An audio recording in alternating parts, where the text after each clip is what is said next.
মধ্যপ্রাচ্যে যুদ্ধের আশঙ্কা দিন দিন আরও ঘনীভূত হচ্ছে। প্রশ্ন উঠছে, ইরানের সম্ভাব্য হামলা কি প্রতিহত করতে পারবে ইসরায়েল? আর সেই আশঙ্কার কারণেই কি ইরানের বিরুদ্ধে সরাসরি সামরিক হামলা চালাতে পিছপা যুক্তরাষ্ট্র ও ইসরায়েল? সাম্প্রতিক বিভিন্ন গোয়েন্দা তথ্য ও কূটনৈতিক তৎপরতা বিশ্লেষণ করে দেখা যাচ্ছে, ইরানের সামরিক সক্ষমতা নিয়ে গভীর উদ্বেগে রয়েছে ওয়াশিংটন ও তেল আবিব। বিশেষ করে ইরানের ব্যালিস্টিক মিসাইল ভান্ডার এবং সেগুলোর পাল্লা ও নিখুঁত আঘাত হানার সক্ষমতা ইসরায়েলের প্রতিরক্ষা ব্যবস্থাকে বড় চ্যালেঞ্জের মুখে ফেলেছে। এই প্রেক্ষাপটে মার্কিন প্রতিরক্ষা দপ্তর পেন্টাগন মধ্যপ্রাচ্যে থাকা যুক্তরাষ্ট্রের মিত্র দেশগুলোর এয়ার ডিফেন্স সিস্টেম জোরদার করতে ব্যস্ত সময় পার করছে। এর মধ্যে ইসরায়েল, সৌদি আরব, কাতার সহ একাধিক দেশ রয়েছে। মূল লক্ষ্য একটাই, ইরানের সম্ভাব্য পাল্টা হামলার ঝুঁকি কমানো। এদিকে ইরানের সর্বোচ্চ ধর্মীয় নেতা আয়াতুল্লাহ আলী খামেনি সরাসরি আঞ্চলিক যুদ্ধের হুঁশিয়ারি দিয়েছেন। তার ভাষায়, যুক্তরাষ্ট্র যদি ইরানের বিরুদ্ধে হামলা চালায় তাহলে তা শুধু একটি দেশের মধ্যে সীমাবদ্ধ থাকবে না, পুরো মধ্যপ্রাচ্য অগ্নিগর্ভ হয়ে উঠবে। অন্যদিকে যুক্তরাষ্ট্রের প্রেসিডেন্ট ডোনাল্ড ট্রাম্প একসময় রাশিয়ায় ইউক্রেন যুদ্ধ বন্ধের প্রতিশ্রুতি দিলেও এখনও সে লক্ষ্যে সফল হননি। বরং সাম্প্রতিক সময়ে বিশ্বের বিভিন্ন অঞ্চলের সংঘাতের কেন্দ্রবিন্দুতে পরিণত হয়েছে যুক্তরাষ্ট্র। ভেনেজুয়েলার প্রেসিডেন্ট নিকোলাস মাদুরোকে আটক করার ঘটনার পর ট্রাম্প প্রশাসনের কঠোর ও আগ্রাসী নীতির বিষয়টি আরও স্পষ্ট হয়ে ওঠে। বিশ্লেষকদের মতে একই ধরনের কৌশল ইরানের ক্ষেত্রেও প্রয়োগের চেষ্টা করছে ওয়াশিংটন। জানা গেছে, ইরানের বিরুদ্ধে সম্ভাব্য সামরিক অভিযানের প্রস্তুতি হিসেবে যুক্তরাষ্ট্র ইতোমধ্যে ৬টি ডেস্ট্রয়ার, একটি বিমানবাহী রণতরী এবং ৩টি উপকূলীয় যুদ্ধজাহাজ প্রস্তুত রেখেছে। তবে আঞ্চলিক দেশগুলোর চাপ এবং ইরানের শক্তিশালী সামরিক সক্ষমতা বিবেচনায় নিয়ে চূড়ান্ত সিদ্ধান্ত নিতে গিয়ে দ্বিধায় পড়েছেন প্রেসিডেন্ট ট্রাম্প।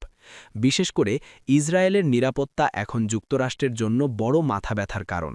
সম্প্রতি ইসরায়েলের প্রধানমন্ত্রী বেনিয়ামিন নেতনিয়াহু ট্রাম্পকে জানিয়েছেন, ইসরায়েলের প্রতিরক্ষা বলয় বর্তমানে দুর্বল অবস্থায় রয়েছে।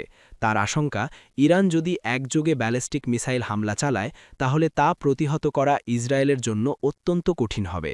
যুদ্ধ শুরু হলে দেশটি মারাত্মক বিপদের মুখে পড়তে পারে। এদিকে সৌদি আরব ও কাতার সহ মধ্যপ্রাচ্যের বিভিন্ন দেশে অবস্থিত মার্কিন সামরিক ঘাঁটিগুলোতেও রয়েছে হাজার হাজার মার্কিন সেনা ও বিপুল পরিমাণ সমরাস্ত্র। ইরান যদি পাল্টা হামলা চালায় তাহলে এসব ঘাঁটিও ঝুঁকির মুখে পড়বে।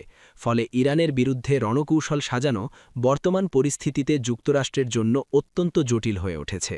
যুক্তরাজ্য ভিত্তিক সংবাদমাধ্যম ইরান ইন্টারন্যাশনাল সম্প্রতি এক প্রতিবেদনে দাবি করেছে, পেন্টাগন বর্তমানে ইসরায়েল, আরব মিত্রদেশ এবং মধ্যপ্রাচ্যে থাকা মার্কিন ঘাঁটিগুলোতে উন্নত এয়ার ডিফেন্স সিস্টেম মোতায়েন করছে।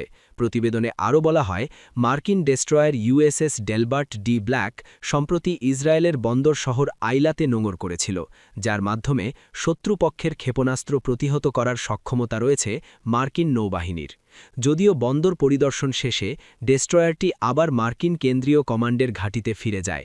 ইসরায়েলি সেনাবাহিনীর দাবি, এটি যুক্তরাষ্ট্রের সঙ্গে চলমান সামরিক সহযোগিতারই অংশ। অন্যদিকে ইরানের সর্বোচ্চ নেতা আয়াতুল্লাহ আলী খামেনি স্পষ্ট করে জানিয়েছেন, ইরান কোনো চাপের কাছে মাথা নত করবে না। তার ভাষায়, ইরান যুদ্ধ চায় না, কিন্তু দেশের বিরুদ্ধে হামলা হলে শত্রুদের কঠোর ও দৃষ্টান্তমূলক জবাব দেওয়া হবে। সব মিলিয়ে বিশ্লেষকরা মনে করছেন, যুক্তরাষ্ট্র ও ইসরায়েল আপাতত নিজেদের প্রতিরক্ষা ব্যবস্থা শক্তিশালী করার দিকেই বেশি মনোযোগ দিচ্ছে। তারা যখন নিজেদের নিরাপদ মনে করবে তখনই ইরানের বিরুদ্ধে আরও আগ্রাসী অবস্থান নিতে পারে তেল আবিব ও ওয়াশিংটন। মধ্যপ্রাচ্যে শান্তি ফিরবে নাকি নতুন এক ভয়াবহ যুদ্ধের দিকে এগিয়ে যাবে বিশ্ব, সেই প্রশ্নের উত্তর আপাতত সময়ের হাতেই ছেড়ে দিতে হচ্ছে।